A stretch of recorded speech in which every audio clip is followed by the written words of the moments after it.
Comment optimiser sa vie dans notre ère ultra connectée, où tout va de plus en plus vite et dans laquelle des outils absolument fantastiques sont mis à notre disposition, nous permettant d'avoir le savoir du monde entier absolument tout le temps dans notre poche. Et aussi pour regarder des vidéos de chats. Quand j'ai découvert le minimalisme, j'ai tout de suite adhéré au principe du moins mais mieux, et à celui de ne garder que ce qui nous procure de la joie. Et aujourd'hui, j'aimerais t'expliquer comment j'ai digitalisé une grande partie de ma vie, et aussi comment j'utilise la technologie pour faciliter l'intégration du minimalisme dans ma vie. Je te donnerai dans cette vidéo les différentes étapes que j'ai suivies au cours de ces dernières années, pour pouvoir toi aussi réduire ta consommation de papier, utiliser la technologie à ton avantage, et profiter de tout ce qu'elle a à t'offrir pour vivre un mode de vie un peu plus minimaliste. D'ailleurs, si tu souhaites digitaliser ta vie ou bien que tu as d'autres astuces qui touchent le minimalisme et la technologie, n'hésite pas à m'écrire un commentaire, ça serait cool de pouvoir en parler un petit peu plus tard. La technologie et le minimalisme ont tous deux changé ma vie. Du coup, j'aimerais te donner les 6 étapes que j'ai suivies pour digitaliser ma vie, pour que tu puisses le faire toi aussi si tu en as l'envie, et pouvoir ainsi devenir ultra efficace grâce à l'implantation d'un système tout simple. Peu importe les outils technologiques dont tu disposes, tu pourras de toute façon suivre ces étapes. Que tu aies un PC, un Mac, un téléphone Android ou un iPhone, peu importe, ça marchera de toute façon. J'ai fait ça de façon volontairement ultra générale pour pas être bloqué dans un écosystème spécifique. Comme ça, si j'ai envie de sortir de l'écosystème Apple d'ici quelques années, je peux le faire sans aucun souci. Et l'idée principale, c'est que toutes tes données soient absolument interconnectées. Et surtout, accessibles partout où tu iras, peu importe les outils que tu utiliseras.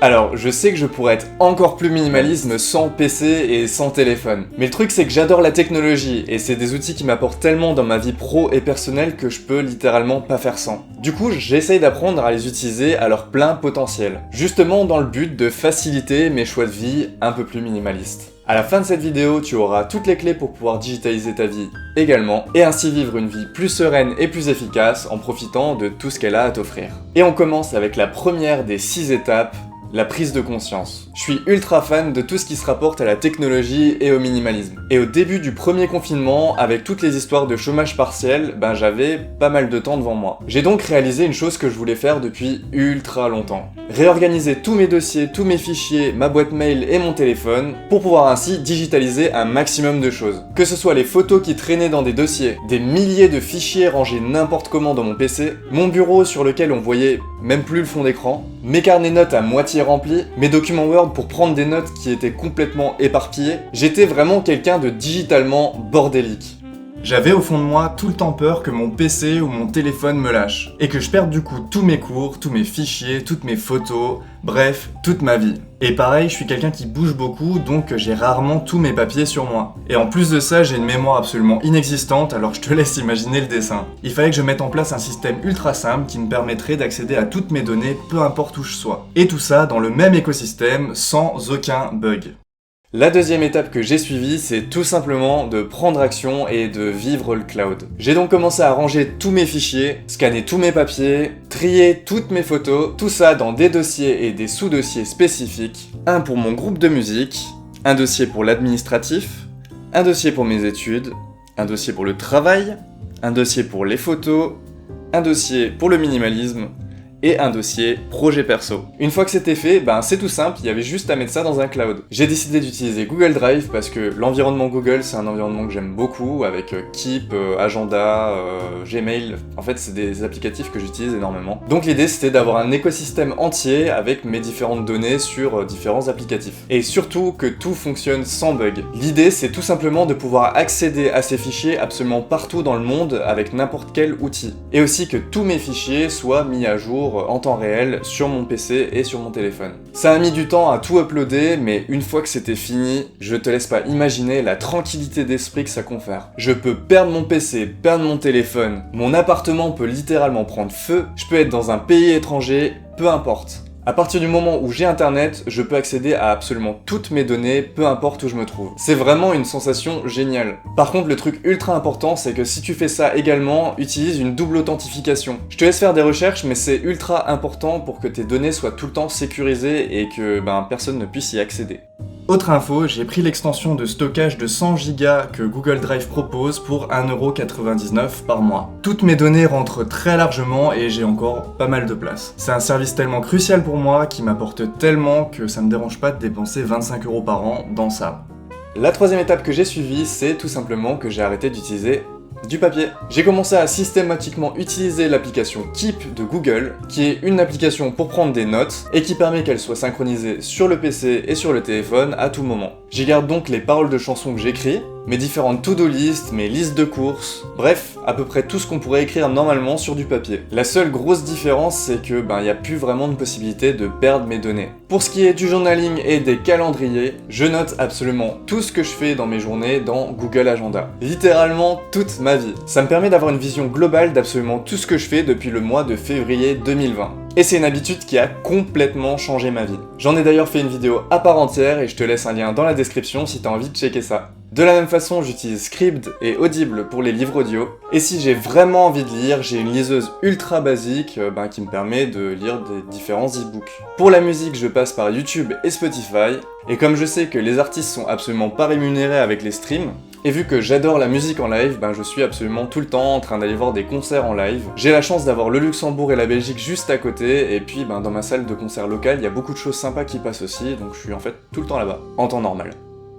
Et enfin, vu que j'ai une mémoire absolument flinguée, pour me souvenir des albums que j'écoute, des livres que je lis et des séries et films que je regarde, je tiens tout simplement une liste pour chaque domaine qui est rangée dans mon Google Drive. Et dès que j'ai quelque chose à rajouter, j'ai juste à ouvrir le fichier et à rajouter une ligne et c'est tout bon. La quatrième étape que je trouve ultra importante pour pouvoir utiliser la technologie au profit du minimalisme, c'est pour pouvoir gérer son budget. Alors peut-être que je suis un peu old school par rapport à ce sujet. Je sais qu'il y a des applications pour pouvoir automatiser tout ce qui est budget mensuel et puis que ça soit tout fait automatiquement. Mais en fait, pour ça, je préfère avoir un Excel sur lequel je tiens depuis un an mes dépenses mensuelles et mes rentrées d'argent mensuelles. J'aime bien ce système parce que ça me responsabilise à prendre 20 minutes de mon temps par mois pour pouvoir noter les différentes dépenses et recettes que j'ai au cours du mois. Ça me permet de m'assurer que je suis pas complètement à côté de la plaque et de la même façon, ce fichier est dans mon Google Drive. D'ailleurs, si tu souhaites que je fasse une vidéo sur la budgétisation et les différentes façons que j'aborde ce sujet, n'hésite pas à m'écrire un commentaire et je le ferai ça d'ici peu. Et de la même façon, si tu utilises une application spécifique pour gérer ton budget, n'hésite pas aussi à m'écrire un commentaire, comme ça me permettra de découvrir ça et peut-être implanter ça dans mon mode de vie.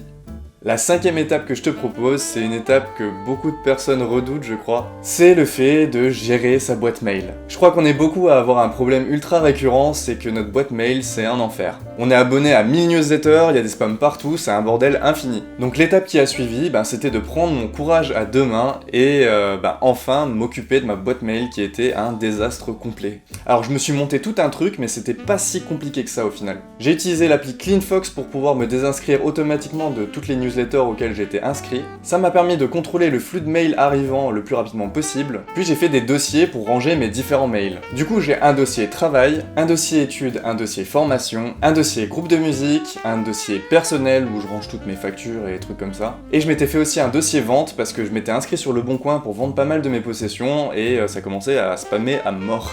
Et du coup, il n'y avait plus qu'à assigner les différents mails aux différents dossiers et profiter d'une boîte mail complètement clean pour la première fois de ma vie. Et c'est bête, mais reprendre le contrôle sur sa boîte mail, je peux te garantir que ça fait grave du bien. Et la dernière et sixième étape que j'ai suivie, c'était tout simplement de réorganiser mon téléphone. Une des dernières choses que j'ai faites pour essayer d'être un petit peu plus minimaliste par rapport à la technologie, c'est justement d'essayer de passer moins de temps sur mon téléphone et mon PC. Alors c'est vrai que jusque là, on a surtout vu des trucs qui se passaient devant l'écran. Mais justement, l'idée c'est d'essayer de créer un système assez efficace pour passer le moins de temps possible devant les écrans. Donc ce que j'ai fait, c'est que j'ai désinstallé toutes les applications inutiles que j'avais sur mon téléphone.